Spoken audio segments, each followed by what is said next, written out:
दोस्तों, जहां आज के दिन में भारत में बेरोजगारी चरम पर पहुंच चुकी है, नए रोजगार उत्पन्न नहीं हो रहे, सरकार नए पदों को सर्जित नहीं कर रही है, इस प्रकार से नए वैकेंसीज भी उत्पन्न नहीं हो रहे हैं। और ऐसे में सरकार अब एक नया प्रपोजल लेके आ रही है। जी हां दोस्तों, अब सरकार जो गवर्नमेंट जॉब है उसमें जहां रिटायरमेंट एज 60 साल थी, अब उसको बढ़ाकर 62 और 65 वर्ष तक करने की बातचीत चल रही है। सरकार इस पर प्रपोजल लेके आ रही है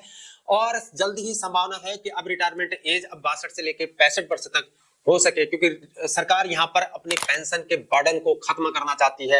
और उसी प्रकार अब जहां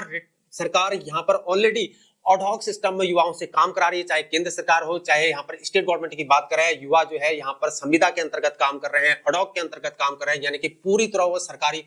नहीं है यहाँ पर। और उसी प्रकार से यहाँ पर प्राइवेट सेक्टर का तो क्या कहना है, प्राइवेट कंपनी में तो ठेकेदारी प्रथा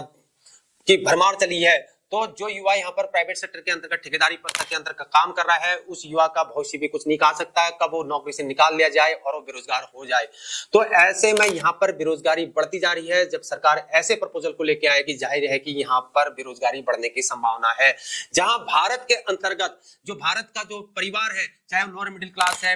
है या अपर मिडिल क्लास है या लोअर मिडिल से भी नीचे वाला क्लास है, बीपीएल से भी नीचे वाला क्लास है, हर किसी का परिवार भारत का जो है वो सरकारी नौकरी की ओर आश्रित है। हर कोई चाहता है कि सरकारी नौकरी करे, क्योंकि पीढ़ी दर पीढ़ी यही चला आ रहा है। अब ऐसे में युवाओं के जो ख्वाब है वो धरे के धरे रह सकते हैं, सपने धरे के धरे रह जा सकते हैं, क्योंकि ऐसे में सरकारी नौकरी की वजह से बेरोजगारी बढ़ने की संभावना दिख रही है यहाँ पर, क्योंकि यहाँ पर वैकेंसीज लैप्स होने के चांसेस है,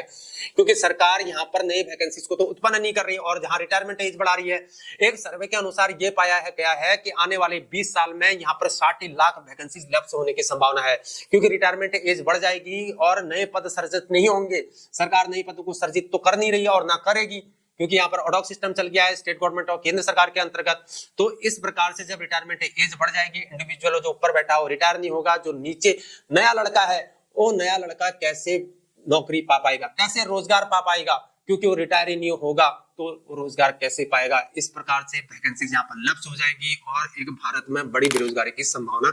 नजर यहाँ पर आ सकती है। या तो सरकार कुछ ऐसा प्रपोजल लेके आए या